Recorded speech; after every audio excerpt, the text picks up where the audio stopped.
He has done to us. Ang tayo niya sa. Okay, follow after me ha. Okay, let us pray. Father God, we thank you, Lord, for all the blessings we receive from you.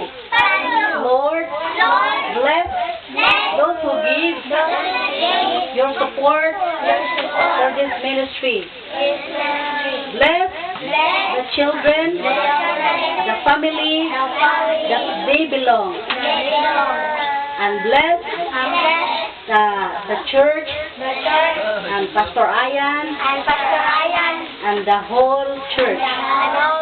This is all we pray in Jesus' mighty name. Amen.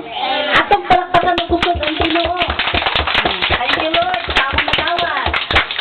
Okay, goodbye, children. O balik sa Sabado. Ang mga bata, muanhi mo ugma. Mga mama, ako pagkikuan ng mga mama nga muanhi.